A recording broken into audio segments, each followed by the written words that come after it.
ഞാൻ ഗവൺമെന്റ് സർവീസിലൊരു ഡോക്ടറായിരുന്നു. വളരെ മോശമായി ജീവിച്ച ഒരാളാണ് ഞാൻ. അതൊന്നും പറയുന്നത് ശരിയല്ല. 2001 എന്നേക്ക് 19 വർഷം മുമ്പ് ഞാൻ ഗവൺമെന്റ് സർവീസിൽ ജോലി ചെയ്തുകൊണ്ടിരുന്ന കാലത്ത് എനിക്ക് ബ്രെയിൻ ട്യൂമർ എന്ന് പറഞ്ഞൊരു രോഗം പിടിപെട്ടു. മരിക്കാൻ വേണ്ടി ഞാൻ പല ഹോസ്പിറ്റലുകളിൽ എൻ്റെ ബന്ധുക്കൾ എന്നെ മാറ്റി മാറ്റി കൊണ്ടുപോയി.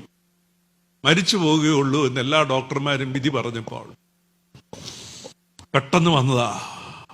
ഒരു ഞായറാഴ്ച സിനിമ കണ്ടുകൊണ്ട് വീട്ടിൽ ഇരിക്കുമ്പോൾ പള്ളി പോകാതെ, ഞാൻ വിശ്വാസിയൊന്നും ആയിരുന്നില്ല, എൻ്റെ കുടുംബത്തിൽ ഒരൊറ്റ വിശ്വാസി പോലും ഉണ്ടായിരുന്നില്ല. പെട്ടെന്നൊരു തലവേദന വരികയും രക്തം ഛർദ്ദിക്കുകയും എൻ്റെ ശരീരം തളരുകയും ചെയ്തിട്ട് എൻ്റെ വീട്ടുകാരെന്നെ എറണാകുളത്തുള്ള പ്രസിദ്ധമായ ഒരു ഹോസ്പിറ്റലിൽ കൊണ്ടുചെന്ന് അവിടെ ഡോക്ടർമാർ എൻ്റെ രോഗം കണ്ടുപിടിച്ചു. ഒരു MRI ചെയ്ത് കണ്ടുപിടിച്ചു, ബ്രെയിൻ ട്യൂമറാണ്. പെട്ടെന്നൊന്നും വന്നതല്ല, വർഷങ്ങളായിട്ട് തലയ്ക്കകത്തുണ്ടായിരുന്നു. ഞാൻ അറിഞ്ഞില്ല. പെട്ടെന്ന് ഇങ്ങനെ വരാൻ കാരണം ആ ട്യൂമർ മാസിലുണ്ടായിരുന്നൊരു മേജർ ബ്ലഡ് വെസൽ പൊട്ടി തലച്ചോറിനകത്തെല്ലാം രക്തസ്രാവമായി സിവിയർ സെറിബ്രൽ ഹെമറേജ് ആയിട്ട് അങ്ങനെ ഈ തലവേദനയും ഈ രക്തം ഛർദ്ദിച്ചതും ഈ തളർച്ചയൊക്കെ ഉണ്ടായത്. ഡോക്ടർമാർ റിപ്പോർട്ടെല്ലാം നോക്കിയിട്ട് അവർ പറഞ്ഞ് രക്ഷപ്പെടുകയില്ല, മരിച്ചു പോവുകയുള്ളൂ എന്ന് പറഞ്ഞു. ഞാനൊരു പാപിയായ മനുഷ്യൻ, എനിക്ക് ദൈവവുമായിട്ട് ബന്ധമില്ല, പ്രാർത്ഥിക്കാൻ അറിയത്തില്ല, ദൈവമേ എന്നൊന്ന് വിളിക്കണമെന്ന് പോലും ഈ പ്രതികൂലത്തിന്റെ മധ്യത്തിൽ എനിക്ക് തോന്നിയില്ല. ഞാൻ മരണത്തിന്റെ മുമ്പിൽ ഒരു ഭ്രാന്തനെ പോലെ അലറിക്കരയുകയും പല വിധത്തിലുള്ള പ്രാകൃതമായ ചേഷ്ടകൾ കാണിക്കുകയും ചെയ്ത് ഞാൻ ഓർക്കുന്നുണ്ട്. എല്ലാവരും എന്നിൽ നിന്ന് അകന്നു മാറി. ആർക്കും ഒന്നും ചെയ്യാൻ മേല. എന്റെ വീട്ടുകാരും കുടുംബക്കാരും സ്നേഹിതന്മാരും എല്ലാം എന്നെ കടത്തിയിരുന്ന ICUവിന്റെ വെളിയിൽ വെറുതെ നെടുവീർപ്പിട്ടുകൊണ്ട് അവർ വെറുതെ ഭയത്തോടെ നിന്നപ്പോൾ ഞാൻ എന്തെന്നാ കാണിച്ചതെന്ന് എനിക്ക് പോലും അറിയാതിരുന്ന കാലത്ത് ഞാൻ ആ ഹോസ്പിറ്റലിൽ കിടക്കുമ്പോൾ എനിക്കറിയാതിരിക്കെ ബൈബിളിൽ യാക്കോബിനെ പറ്റി പറഞ്ഞതുപോലെ അപ്പനെയും ചേട്ടനെയും കളിപ്പിച്ച് അവൻ വനാന്തരത്തിൽ കിടന്നുറങ്ങുമ്പോൾ അവൻ അറിയാതെ അവനെ പിന്തുടർന്ന ദൈവസാന്നിധ്യം എന്ന് ബൈബിൾ പറയുന്നത് പോലെ ഞാനൊരു പാപിയായി ജീവിച്ചു വരവേ ഞാൻ അറിയാതെ എന്നെ സ്നേഹിച്ച, എന്നെ പിന്തുടർന്ന ദൈവത്തിന്റെ ആ സാന്നിധ്യം ആ ഹോസ്പിറ്റലിൽ, ആ മരണക്കിടക്കയിൽ എന്റെ ദൈവം എനിക്ക് വേണ്ടി ഒരു അത്ഭുതം ചെയ്തു. ഒരു അത്ഭുതം. അത് നിമിത്തമാ ഇന്നിവിടെ ഒരു ശുശ്രൂഷകനായി ഞാൻ നിൽക്കുന്നത്. സ്വർഗത്തിലും ഭൂമിയിലുമുള്ള സകല കുടുംബത്തിനും പേര് വരുവാൻ കാരണമായ പിതാവായ ദൈവത്തിന്റെ മുമ്പിൽ ഞാൻ മുട്ടുകുത്തുന്നു. നമ്മളെല്ലാവരും ഇന്ന് പകൽ ദൈവം എനിക്ക് വേണ്ടി ഒരു അത്ഭുതം ചെയ്തു. ഒരത്ഭുതം. 2 പാസ്റ്റർമാർ എന്നെ കാണാൻ ആ ഇന്റൻസീവ് കെയർ യൂണിറ്റിനകത്ത് വന്നു. അവരെനിക്ക് വേണ്ടി പ്രാർത്ഥിച്ചു. അവരൊറ്റ പ്രാർത്ഥനയിൽ ഞാൻ എൻ്റെ ജീവിതം കർത്താവിന് വേണ്ടി സമർപ്പിച്ചു. അവരൊറ്റ പ്രാർത്ഥനയിൽ ഞാൻ രക്ഷിക്കപ്പെട്ടു. ഞാൻ സുവിശേഷ വേലയ്ക്ക് വേണ്ടി തീരുമാനമെടുത്തു. ഞാൻ അന്ന് മുതൽ ഒരു പുതിയ മനുഷ്യനായി. ദൈവം എന്നെ തൊട്ടു, പരിശുദ്ധാത്മാവിന്റെ മേൽ ഇറങ്ങി വന്നു. ഞാനൊരു പുതിയ മനുഷ്യനായി. എന്റെ സാക്ഷ്യം പറയാനല്ലല്ലോ ഞാൻ വന്നത്, ദൈവവചനമാണല്ലോ ഞാൻ ശുശ്രൂഷിക്കേണ്ടത്. ഞാൻ പറഞ്ഞു വരുന്ന എന്റെ പൊരുളെന്ത്?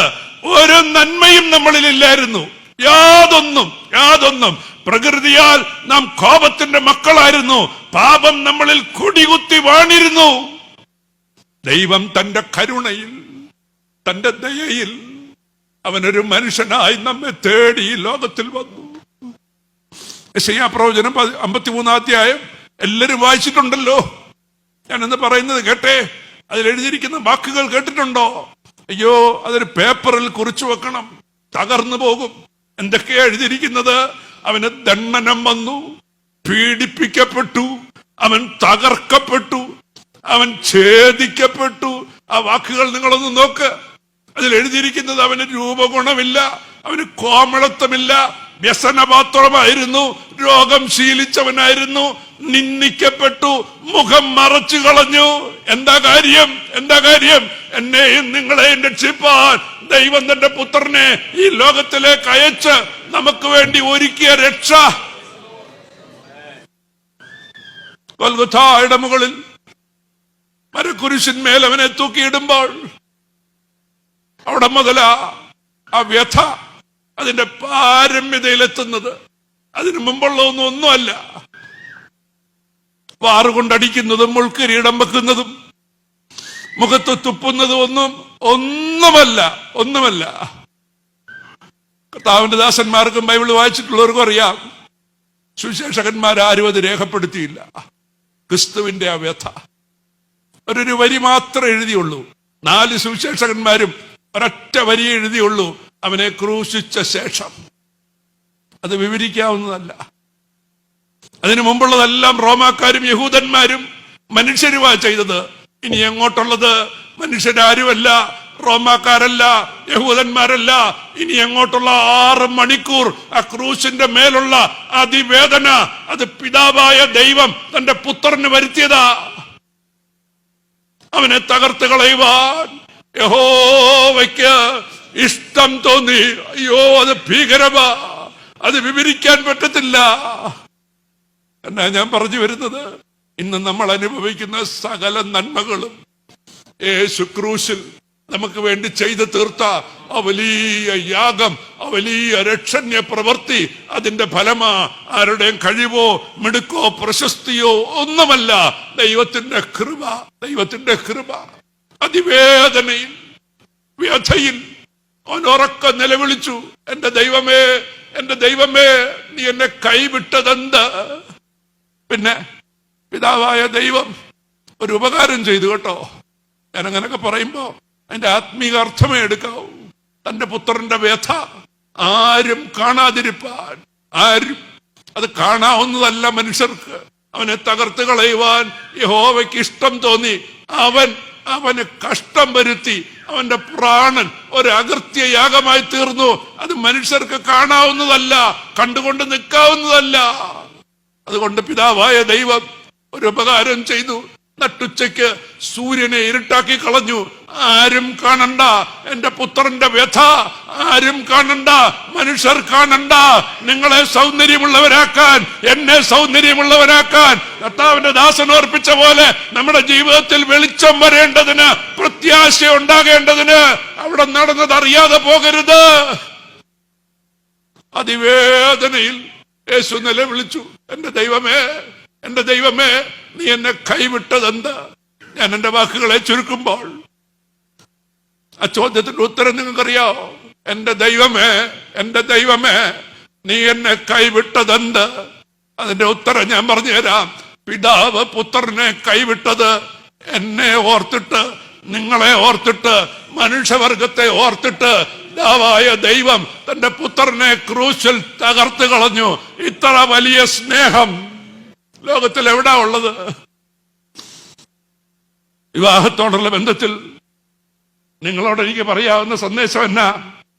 ഒറ്റ സന്ദേശമേ ഉള്ളൂ. ഇതിനകത്ത് മുഴുവൻ പറഞ്ഞു തന്നെ, ദൈവം മനുഷ്യരോട് ക്ഷമിച്ചു. ദൈവം മനുഷ്യവർഗത്തോട് ക്ഷമിച്ചു.